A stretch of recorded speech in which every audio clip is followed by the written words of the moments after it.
Hi ಎಲ್ರಿಗೂ ನಮಸ್ಕಾರ. Welcome back to my channel. ನಾವಿವತ್ತು ಹೊರಟಿರೋದು ಹಂಪಿಗೆ. ಹಂಪಿ ನೋಡೋದಕ್ಕೆ 3 to 4 ಡೇಸ್ ಬೇಕೇ ಬೇಕು, ಯಾಕಂದರೆ ಅಲ್ಲಿ ಅಷ್ಟೊಂದು ಪ್ಲೇಸಸ್ ಇದೆ. ಆದರೆ ನಾವು ಒನ್ ಡೇ ಅಷ್ಟೇ ಪ್ಲ್ಯಾನ್ ಮಾಡಿ ಹೋಗ್ತಿದ್ವಿ. ಒನ್ ಡೇಲಿ ಎಷ್ಟೆಲ್ಲ ಪ್ಲೇಸಸ್ನ ಕವರ್ ಮಾಡ್ಬೋದು, ಹಾಗೆ ಆನ್ ದ ವೇ ಹೋಗ್ತಾ ಮತ್ತು ರಿಟರ್ನ್ ಬರ್ತಾ ನಾವು ಯಾವ್ಯಾವ ಪ್ಲೇಸ್ನ ಕವರ್ ಮಾಡಿದ್ವಿ ಅಂತ ಹೇಳಿ ಈ ವಿಡಿಯೋದಲ್ಲಿ ತಿಳಿಸ್ಕೊಡ್ತಾ ಹೋಗ್ತೀನಿ. ಯಾವುದೇ ರೀತಿ ಸ್ಕಿಪ್ ಮಾಡದೆ ವಿಡಿಯೋನ ಪೂರ್ತಿಯಾಗಿ ನೋಡಿ. ಮೊದಲಿಗೆ ನಾವು ನೈಟೇ ಜರ್ನಿನ ಸ್ಟಾರ್ಟ್ ಮಾಡಿದ್ವಿ, ಯಾಕಂದರೆ ದೂರಕ್ಕೆ ಹೋಗಬೇಕಾದ್ರೆ ನೈಟೇ ಜರ್ನಿ ಸ್ಟಾರ್ಟ್ ಮಾಡಿದ್ರೆ ಡೇ ಫುಲ್ ಜರ್ನಿ ಹೋಗೋದು ಕಡಿಮೆ ಆಗುತ್ತೆ. ಅದಕ್ಕೋಸ್ಕರ ನೈಟ್ 11 ಗಂಟೆಗೆ ಬಿಟ್ಟು ನಮ್ಮ ಫ್ರೆಂಡ್ ಊರಿಗೆ ಕೊಟ್ಟೂರಿಗೆ ಹೋಗಿ ಸ್ಟೇ ಆಗೋದಕ್ಕೆ ನಾವು ನೈಟೇ ಜರ್ನಿ ಸ್ಟಾರ್ಟ್ ಮಾಡಿದ್ವಿ. ಬೆಳಿಗ್ಗೆ 5 ಗಂಟೆ ಅಷ್ಟೊತ್ತಿಗೆ ಕೊಟ್ಟೂರಿಗೆ ರೀಚ್ ಆದ್ವಿ. ಕೊಟ್ಟೂರಿಂದ ನಮಗೆ 1 ಅವರ್ ಅಷ್ಟೇ ಜರ್ನಿ ಇರೋದು ಅಲ್ಲಿಂದ. ಅದಕ್ಕೆ ಅಲ್ಲೋಗಿ ಸ್ಟೇ ಆಗಬೇಕು ಅಂತ ಅಂದ್ಕೊಂಡ್ವಿ.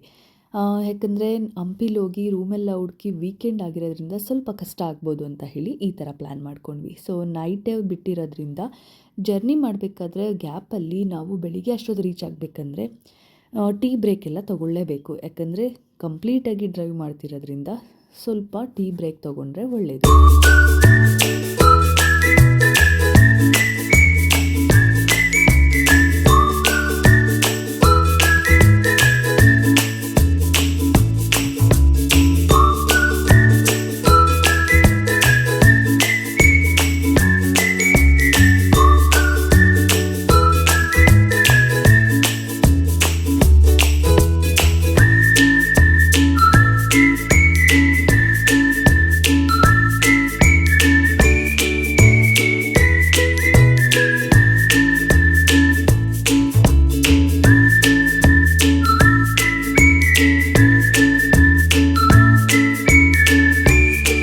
ಅಂತೂ ಇಂತೂ 5 ಗಂಟೆ ಅಷ್ಟೊತ್ತಿಗೆ ಕೊಟ್ಟೂರಿಗೆ ರೀಚ್ ಆದ್ವಿ. ಕೊಟ್ಟೂರಿಗೆ ರೀಚ್ ಆಗೋಕ್ಕೆ ಮುಂಚೆ ನಿಮಗೆ on the way wind energy generate ಮಾಡುವಂತಹ ಒಂದು ದೊಡ್ಡದಾದ ಫ್ಯಾನ್ಗಳಿರುತ್ತಲ್ಲ, ಅದೆಲ್ಲ ನಿಮಗೆ ಆ ಕಡೆ ತುಂಬ ಕಾಣಿಸುತ್ತೆ. ಯಾಕಂದರೆ ಅಲ್ಲಿ ಎನರ್ಜಿನ ಜನ್ರೇಟ್ ಮಾಡ್ತಾರೆ. ಅದಕ್ಕೋಸ್ಕರ ತುಂಬ ನೋಡೋದಕ್ಕೆ ಸಿಗುತ್ತೆ ನಿಮಗೆ. ಅಲ್ಲಲ್ಲಿ ಮಧ್ಯ ಎಷ್ಟೊಂದು ಹಾಕಿರ್ತಾರೆ. ನೈಟಲ್ಲಿ ಅದು ತುಂಬ ಡಿಫ್ರೆಂಟಾಗಿ ಕಾಣಿಸುತ್ತೆ. ಅದನ್ನು ನೋಡಿಕೊಂಡು ನಾವು 5 ಗಂಟೆಗೆ ರೀಚ್ ಆಗಿ 1 ಅವರ್ ರೆಸ್ಟ್ ಮಾಡಿ ಮತ್ತೆ ಬೆಳಿಗ್ಗೆ ಬೇಗ ಎದ್ದು ಫ್ರೆಶ್ ಅಪ್ ಆಗಿ ಹಂಪಿಗೆ ಹೋಗಬೇಕಿತ್ತಲ್ವ. ಸೊ ಎಲ್ಲ ರೆಡಿಯಾಗಿ ಹೊರಡೋಕ್ಕೆ ಮುಂಚೆ ತಿಂಡಿ ತಿನ್ನಬೇಕಿತ್ತು. ನಮ್ಮ ಫ್ರೆಂಡ್ ಗೊತ್ತಿರೋ ಹೋಟೆಲಲ್ಲಿ ಕರ್ಕೊಂಡು ಹೋದರು. ಅಲ್ಲಿನ ಸ್ಪೆಷಲ್ ನಾರ್ಮಲಾಗಿ ದಾವಣಗೆರೆ, ಚಿತ್ರದುರ್ಗ ಈ ಸೈಡ್ ಹೋದರೆ ಅಲ್ಲಿನ ಸ್ಪೆಷಲ್ ಅಂದರೆ ಮಿರ್ಚಿ, ಮಂಡಕ್ಕಿ ಈ ಥರ ಅದನ್ನೆಲ್ಲ ಟ್ರೈ ಮಾಡಿ ತಿಂಡಿ ತಿಂದು ನಾವು ನೆಕ್ಸ್ಟ್ ಹೊರಟಿದ್ದೆ ಹಂಪಿ ಕಡೆಗೆ.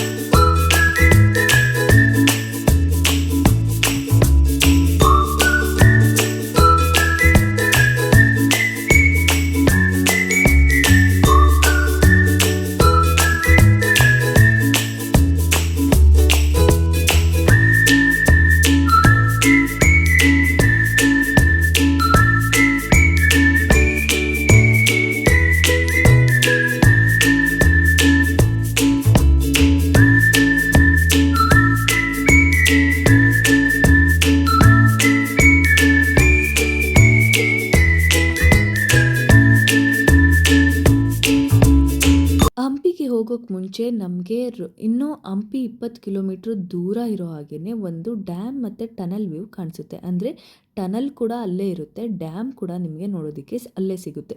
ಅದು ರೋಡ್ ಸೈಡಲ್ಲೇ ಒಂದು ಆಕರ್ಷಣೀಯ ಒಂದು ಸ್ಥಳ ಅಂತಲೇ ಹೇಳ್ಬೋದು. ನೀವೇನಾದರೂ ಬ್ಯಾಂಗ್ಳೂರಿಂದ ಅಥವಾ ಹೊಸಪೇಟೆಯಿಂದ ಈ ಥರ ಏನಾದರೂ ಟ್ರಾವೆಲ್ ಮಾಡ್ತಿದ್ರೆ ತುಂಬ ಲಾಂಗ್ ಜರ್ನಿ ಮಾಡೋರಿಗೆ ಅಲ್ಲೊಂದು ಸ್ಟಾಪ್ ಕೊಟ್ಟು ಒಂದು ಸ್ವಲ್ಪ ಹೊತ್ತು ಟೈಮ್ ಸ್ಪೆಂಡ್ ಮಾಡಿ ಒಳ್ಳೊಳ್ಳೆ ಫೋಟೋಗಳನ್ನ ತೊಗೊಂಡು ಆರಾಮಾಗಿ ಹೋಗ್ಬೋದು. ತುಂಗಭದ್ರಾ ರಿಸರ್ವಾಯರ್ ಅಲ್ಲಿ ಇರೋದು, ಅಂದರೆ ತುಂಗಭದ್ರಾ ಡ್ಯಾಮ್ದು ನಮಗೆ ಕಾಣಿಸುತ್ತೆ. ಜೊತೆಗೆ ಅಲ್ಲಿ ಟನಲ್ ಕೂಡ ಕಾಣಿಸುತ್ತೆ. ಸುತ್ತಮುತ್ತ ಹಸಿರಾದ ಬೆಟ್ಟಗಳು, ಹಸಿರಾದ ಒಂದು ನೇಚರ್ ಎಲ್ಲವೂ ಕಾಣಿಸುತ್ತೆ. ಜೊತೆಗೆ ಅಲ್ಲಿ ರೆಸ್ಟ್ ಮಾಡಿ ಕೂಡ ಹೋಗ್ಬೋದು. ಅಲ್ಲಿ ಒಂದು ರೆಸ್ಟ್ ಮಾಡೋದಕ್ಕೆ ಒಂದು ಉದ್ಯಾನವನ ಕೂಡ ಇದೆ. ಜೊತೆಗೆ ಒಳ್ಳೊಳ್ಳೆ ಫೋಟೋಸ್ಗಳು ತಕ್ಕೊಂಡು ಆರಾಮಾಗಿ ನೀವು ಹೋಗ್ಬೋದು. ಅಷ್ಟೇ ಅಲ್ಲ, ನಿಮಗೆ ಸುತ್ತಮುತ್ತ ನೋಡೋದಕ್ಕೆ ವಿಂಡ್ ಮಿಲ್ ಕೂಡ ಕಾಣಿಸುತ್ತೆ. ಇನ್ನು ಸಂಜೆ ಟೈಮಲ್ಲಿ ಏನಾದರೂ ಅಲ್ಲಿ ನೀವು ಪಾಸ್ ಆದರೆ ನಿಮಗೆ ಅಲ್ಲಿ ಸನ್ಸೆಟ್ ಆಗೋದು ಕೂಡ ಕಾಣಿಸುತ್ತೆ. ಅದನ್ನು ಕೂಡ ನೀವು ಆರಾಮಾಗಿ ನೋಡಿಕೊಂಡು ಹೋಗ್ಬೋದು. ಸೊ ಇದನ್ನು ನಾವು ಅಲ್ಲಿ ನೋಡಿಕೊಂಡು ಒಂದು ಸ್ವಲ್ಪ ಹೊತ್ತು ಟೈಮ್ ಸ್ಪೆಂಡ್ ಮಾಡಿ ಫೋಟೋಸ್ ಎಲ್ಲ ತಕ್ಕೊಂಡು ನಮ್ಮ ಮುಂದಿನ ಜರ್ನಿ ಸ್ಟಾರ್ಟ್ ಆಗಿದ್ದು ಹಂಪಿ ಕಡೆಗೆ. ಇನ್ನು ಹಂಪಿಗೆ ಹೋಗೋಕ್ಕೆ ಮುಂಚೆ ನಮಗೆ ಅಲ್ಲಿ ಒಂದು ಟನಲ್ ಕಾಣಿಸುತ್ತೆ ಅಂತ ಹೇಳಿದೆ. ಆ ಟನಲ್ ಬಗ್ಗೆ ಡೀಟೇಲ್ಸ್ನ ಹೇಳೋದಾದರೆ, ಹಂಪಿ ಎಕ್ಸ್ಪ್ರೆಸ್ ಹೆದ್ದಾರಿ ಸುರಂಗ ಮಾರ್ಗವನ್ನು ಹೊಸಪೇಟೆ ಸುರಂಗ ಅಂತ ಕೂಡ ಕರೀತಾರೆ. ಇದು ಕರ್ನಾಟಕ ವಿಜಯನಗರ ಜಿಲ್ಲೆಯ ರಾಷ್ಟ್ರೀಯ ಹೆದ್ದಾರಿ 50ಯಲ್ಲಿ ಹಂಪಿಯ ಪಕ್ಕದಲ್ಲಿರುವ ತುಂಗಭದ್ರಾ ಅಣೆಕಟ್ಟಿನ ಬಳಿ ಇರುವ ಅವಳಿ ಟ್ಯೂಬ್ ರಸ್ತೆ ಸುರಂಗವಾಗಿದೆ.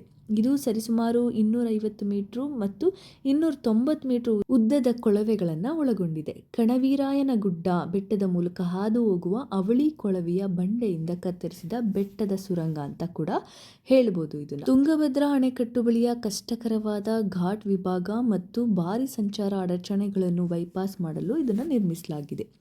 ಇನ್ನು ಹಂಪಿಯ ಕಡೆಗೆ ಸುಗಮ 4 ಪಥ ಸಂಪರ್ಕವನ್ನು ಒದಗಿಸುತ್ತದೆ. ಹಿನ್ನೀರಿನ ವಿಹಂಗಮ ನೋಟಗಳು, ಹತ್ತಿರದ ಬೆಟ್ಟಗಳ ಮೇಲಿನ ಗಾಳಿ ಟರ್ಬೈನ್ಗಳು ಸುತ್ತಮುತ್ತಲಿನ ಹಂಪಿ ಭೂದೃಶ್ಯವನ್ನು ನೀಡುತ್ತದೆ. ಸುರಂಗದೊಳಗೆ ವಾಹನಗಳನ್ನು ನಿಲ್ಲಿಸುವುದನ್ನು ಕಟ್ಟುನಿಟ್ಟಾಗಿ ನಿಷೇಧಿಸಲಾಗಿದೆ ಅಂತಲೇ ಹೇಳ್ಬೋದು. ಇದನ್ನೆಲ್ಲ ನೋಡಿಕೊಂಡು ಅಂತೂ ಇಂತೂ ನಾವಂತೂ ಹಂಪಿಗೆ ರೀಚ್ ಆದ್ವಿ ಅಂತ ನಿಮಗೆ ಇನ್ನೂ ಹಂಪಿಗೆ 3-4 ಕಿಲೋಮೀಟ್ರ್ ಇರುವಾಗಲೇ ಗೊತ್ತಾಗ್ಬಿಡುತ್ತೆ. ಯಾಕಂದರೆ ವಿಜಯನಗರ ಸಾಮ್ರಾಜ್ಯದಲ್ಲಿ ಆಳ್ತಿದ್ದಾಗ ಅಲ್ಲಿನ ಕಟ್ಟಡಗಳು ಕಲ್ಲುಗಳು ಹೇಗಿದ್ದೋ ಅದು ಅಲ್ಲೇ ನಿಮಗೆ ಹಂಪಿಯಿಂದ ಊರಲ್ಲೇ ಕಾಣಿಸ್ತಾ ಹೋಗುತ್ತೆ.